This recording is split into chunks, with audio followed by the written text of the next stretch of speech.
Hi! Here is from start to finish how I painted Peter Pan's shadow on my wall. In the beginning, I needed a silhouette of Peter Pan's shadow. So for research, I rewatched Peter Pan. I also for the first time watched Peter Pan Return to Neverland, and I had written that movie off because it was a 2. I admit defeat, it was really good. I had my sketch pad while watching the movie, and I did a few doodles of Peter. It's weird to just say Peter and not Peter Pan together. And I worked out what silhouette style I felt like would be best for the wall. I say this all the time, but I absolutely love how Disney characters can be defined and distinguished from just the silhouette. That's good character design.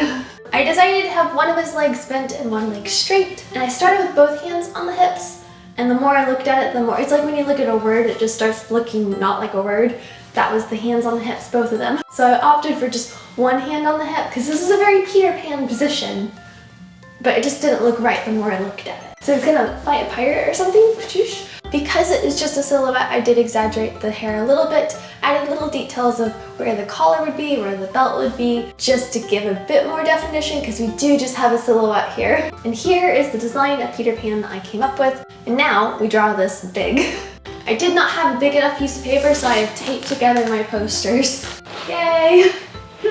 Normally I would just draw this on the wall because I like to do freehand work and I don't really like the idea of drawing it twice because I have to draw it big there anyway. However, there is a corner angle involved in this design, and so I want to get that angle right, and so I think it's better to draw it out, cut it out, and have a template this time around. I did not trust myself, so to speak. Yeah, so we're going to draw this. Using just a regular pencil, I am going to do the rough sketch. These are going to be not exact lines or anything, but I am going to measure it out. I looked at Peter Pan's height. It says he's 5 feet tall. I had to draw the design diagonal to make it fit, but that's okay.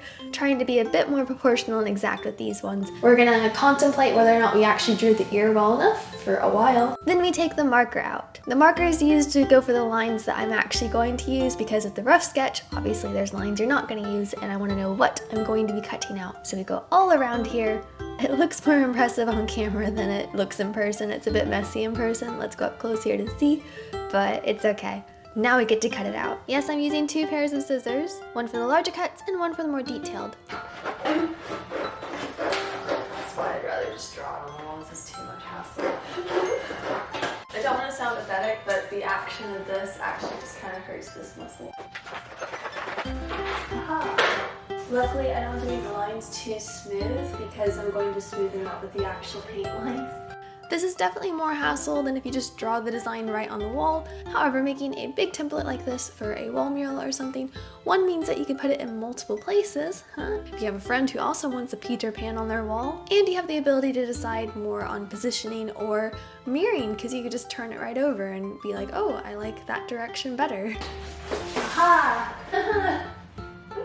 Now we add it to the wall. I've decided to place it above this mirror I have in my small hallway, right next to the Monsters Inc. boudoir. And excuse me while I just play with this for a bit because it's really fun. Now we pin it to the wall. I am using push pins to hold this up. The holes will be easy to fill later, and it will firmly hold it in place.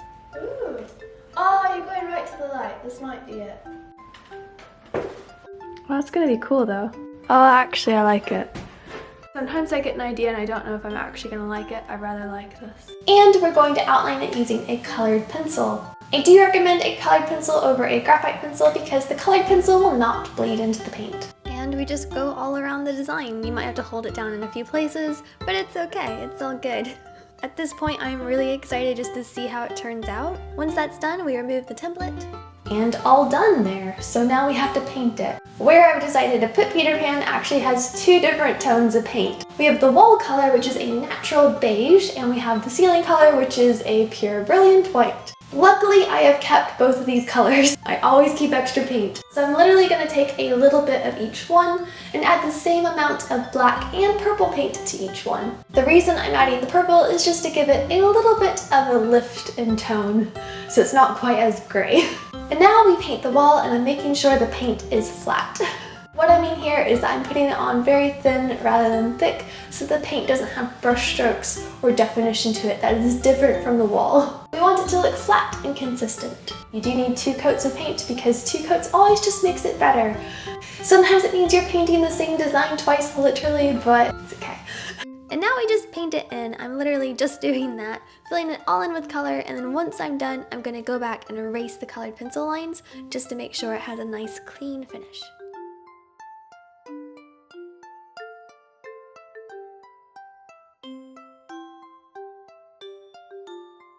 We let it dry, and here it is. The light that's next to this, I have not touched. I have not bothered with. It still has the label on it from when I moved in, and I did not realize that. I'm not perceptive all the time. It's really bad. Just to do something simple with it right now, I have a lampshade. I have added tink to that lampshade, and now we have a hidden Tinkerbell light. I love it. The hidden tink, I think, really completes this. This is definitely my Disney and Pixar wall, if you can't tell by the lovely Monsters, Inc. boudoir.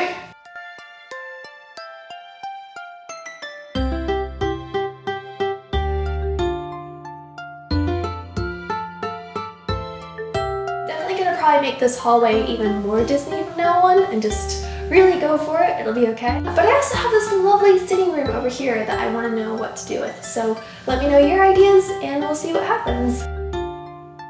And I'm so excited that I finally got to do this project because I've been meaning to do this project ever since I got this house.